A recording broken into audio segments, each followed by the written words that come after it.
Selamat pagi Ibu, selamat pagi Kak. Perkenalkan nama saya Lisra Sidaputar, NIM 1110 dari Prodi Sarjana Terapan Teknologi Rekayasa Perangkat Lunak. Saat ini saya akan memberikan tentang tugas individu saya, yaitu proyek merancang, membangun, dan mengelola basis data di MySQL. Sebagai deskripsinya yaitu mahasiswa melakukan perancangan dan pengembangan basis data untuk studi kasus yang dikembangkan pada PA1, di mana pada PA1 ini studi kasus yang akan dikembangkan yaitu UMKM bangunan rumah mewah. Sebagai tugasnya adalah yang pertama, membuat rancangan basis data yaitu ERD dan melakukan translasinya menjadi tabel-tabel yang sesuai. Lalu yang kedua adalah melakukan validasi terhadap rancangan dengan konsep normalisasi. Yang ketiga adalah melakukan pengembangan basis data dengan menerapkan data definition language pada SQL, yaitu membuat basis data beserta tabel-tabelnya dan menerapkan enforcing data integrity, yaitu menerapkan jenis-jenis constraint yang sudah dipelajari sebelumnya. Lalu yang keempat adalah melakukan pengembangan basis data, yaitu menerapkan data manipulation language pada SQL, yaitu melakukan pengisian pada data dummy-nya. Yang kedua adalah membuat 10 query untuk menampilkan data. Yang ketiga adalah membuat 10 query dengan menggunakan join, left join, dan right join. Lalu yang kelima adalah membuat 5 penggunaan subquery. Baik, yang pertama saya akan menjelaskan ERD. Sebelumnya, ERD adalah suatu metode visualisasi yang digunakan dalam desain bisnis basis data untuk menggambarkan hubungan antara entitas-entitas yang terlibat dalam sistem. ERD menggambarkan struktur data dengan menggunakan entitas, atribut, dan hubungan di antara mereka. Dapat kita lihat berikut merupakan ERD dari UMKM Bangunan Tewa, yaitu terdapat 6 entitas, yaitu customer, pembayaran, produk, pemesanan, admin, serta jasa pengiriman. Hubungan dari customer dengan pembayaran yaitu customer melakukan pembayaran, lalu customer dengan pemesanan, customer melakukan pemesanan, lalu customer dengan produk adalah customer memilih produk, lalu hubungan dari admin dengan produk yaitu admin mengelola produk.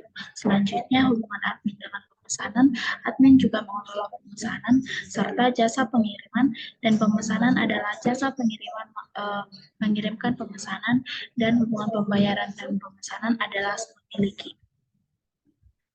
Lalu selanjutnya berikut merupakan ERD translasinya.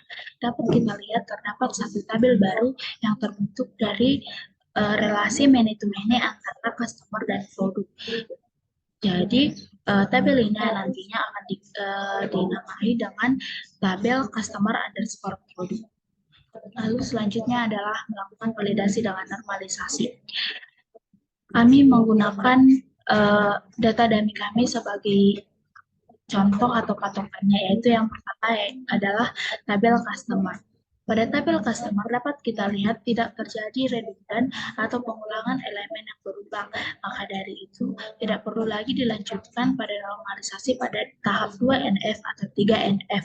Begitu juga pada tabel anti, tabel produk, tabel jasa pengiriman, tabel pemesanan, tabel pembayaran, serta tabel customer underscore produk. Lalu yang ketiga adalah pembuatan basis data beserta tabel dan enforcing data integrity-nya. Dapat kita lihat pada pembuatan basis datanya, di sini saya sudah create tabel customer, create tabel tabunai, admin tabunai, create tabel produk, create tabel jasa pengiriman, create tabel pemesanan, create tabel pembayaran, serta create tabel customer underscore produk yang tadinya dibentuk karena adanya relasi many-to-many antara customer dan produk. Lalu yang kedua adalah enforcing data integrity-nya, yaitu yang pertama dari domain. Default-nya tidak ada, tetapi untuk bagian ceknya terdapat pengecekan pada tabel produk, di mana nama produknya yaitu Budapest Durian, Roberta Bonatella Tewa, donat coklat, donat sweet, donat kotak, brownies panggang, serta salad buah. Lalu pada tabel jasa pengirimannya dilakukan pengecekan, yaitu menggunakan JNT, JNE, Ninja, Layan Parcel, ID Express, Tiki, Pos Indonesia, dan Antar Aja. Lalu pada tabel pemesanan dilakukan pengecekan pada status pemesanannya, yaitu dikemas dalam perjalanan, diterima, dikirimkan, dan belum bayar.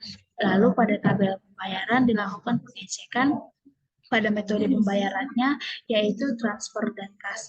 Lalu untuk entity-nya yaitu bagian primary key-nya. Pada tabel customer yang menjadi constraint, primary key-nya adalah ID customer. Pada tabel admin yang menjadi constraint, primary key-nya adalah ID admin. Pada tabel produk yaitu ID produk.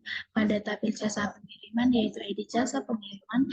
Pada tabel pemesanan yaitu ID pemesanan, pada tabel pembayaran yaitu ID pembayaran, serta pada tabel customer underscore produk yaitu ID customer dan ID produk. Lalu untuk unitnya tidak ada, tetapi untuk bagian referensialnya yaitu key-nya yaitu pada tabel produk yang mencari constraint foreign key-nya yaitu ID admin yang diambil dari admin tabel admin underscore Tabonai. Lalu pada tabel pemesanan yang menjadi constraint foreign key-nya yaitu ID admin, ID customer, dan ID jasa pengiriman. Lalu pada tabel pembayaran yang menjadi constraint primary key-nya yaitu ID pemesanan dan ID customer. Lalu pada customer book yang menjadi constraint foreign key-nya yaitu ID customer dan ID. Lalu berikut merupakan insert data dummy yang saya lakukan. Sebelumnya saya menjelaskan data dummy itu apa. Data dummy adalah data yang dibuat untuk tujuan pengujian atau pengisian sementara dalam pengembangan perangkat lunak atau pengolahan data. Berikut, jika saya jalankan untuk sintaks select all from customer akan ditampilkan data dummy yang sudah saya isi sebelumnya. Begitu juga nanti pada tabel admin Tabunai, tabel produk, tabel jasa pengiriman, tabel jasa pemesanan, pembayaran, serta customer produk sudah memiliki data dummy tersendiri. Selanjutnya, saya akan menjelaskan tentang query yang saya buat untuk menampilkan data, tapi saya hanya menjelaskan beberapa contoh saja.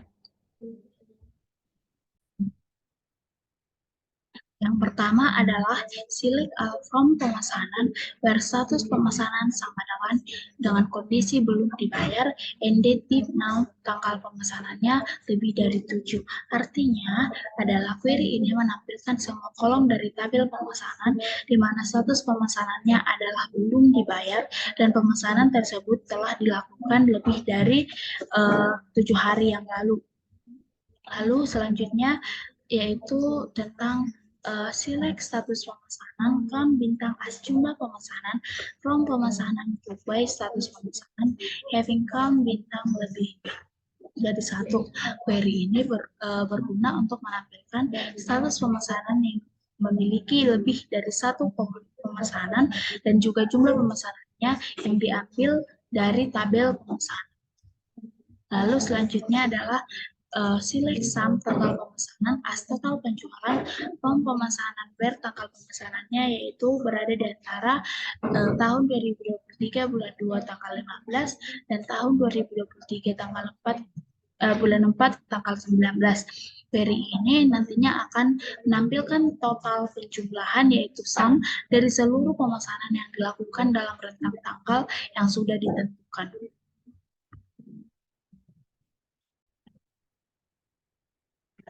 Lalu selanjutnya saya akan menjelaskan tentang query untuk menampilkan data menggunakan join, left join atau right join. Yang pertama adalah menggunakan join, yaitu select ID pemesanan, status pemesanan, nama customer, nama pembeli, from pemesanan, inner join dengan customer, where nama customer itu yaitu Rosalin. Nah, sintaks ini nantinya akan menampilkan baris data di mana nama customer-nya sudah ditentukan adalah Rosalin yang berasal dari dari tabel pemesanan yang diinnerjoinkan dengan si customer. Lalu contoh kedua yang saya ambil yaitu select nama admin as nama owner, status pemesanan as nama pemesanan, total pemesanan as total pemesanan, from pemesanan right join dengan admin Tabunai, lalu right join lagi dengan jasa pengiriman dengan where total pemesanannya lebih atau sama dengan 4. Nanti query ini berguna untuk mengambil beberapa kolom dari tabel pemesanan admin tabunai, dan tabel jasa pengiriman. Query ini menggunakan rect join untuk menggabungkan tabel pemesanan dengan tabel admin tabunai dan tabel jasa pengiriman. Tetapi ada kondisi where total pemesanannya lebih dari sama dengan 4, yaitu di mana baris-baris yang memenuhi kondisi total pemesanan lebih atau sama dengan 4 akan ditampilkan. Lalu selanjutnya adalah select nama jasa pengiriman, tahun bintang as jumlah pemesanan jasa pengiriman, live join dengan pemesanan, lalu berubah dengan nama jasa pengiriman, yaitu berguna untuk menampilkan hitungan jumlah pesanan yang dilakukan melalui setiap jenis jasa pengiriman yang tersedia dari tabel jasa pengiriman, lalu live join dengan pemesanan yang diubahkan dengan nama jasa pengiriman.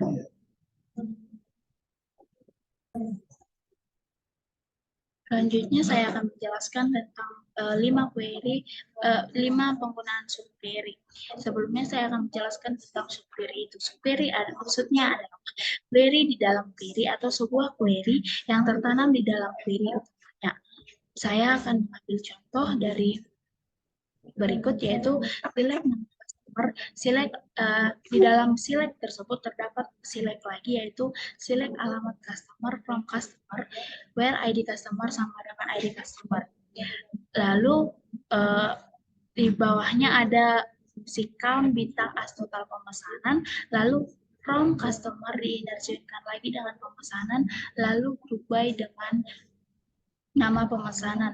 Query ini berguna untuk mengambil nama customer dari tabel customer, lalu alamat customer yang terkait dengan setiap customer yang melakukan pemesanan, dan menghitung total pemesanan yang dilakukan oleh setiap customer.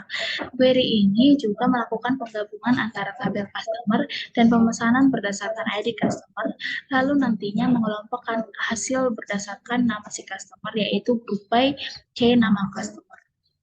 Lalu selanjutnya adalah select C nama customer, lalu di dalamnya ada select total pembayaran, from pembayaran, lalu di bawahnya ada lagi from customer C, lalu ada kondisi yaitu where not exist, dalamnya juga ada select nama customer, from pembayaran, where C ID customer, PM ID customer, and PM total pembayarannya itu adalah lebih dari 100.000. Query ini berguna untuk mengambil nama customer dari tabel customer dan total pembayaran yang terkait dengan setiap customer. Subquery ini juga berguna untuk mendapatkan total pembayaran dari tabel pembayaran berdasarkan ID customer yang sesuai. Namun, kita dapat melihat di sini ada kondisi where not exist, yaitu berguna untuk menyaring customer-customer yang tidak memenuhi kondisi total pembayarannya lebih dari 100.000 pada tabel pembayaran. Baik, dan hasil yang dapat saya jelaskan. Jika ada kesalahan, mohon dimaafkan. Terima kasih Bu, terima kasih Kak.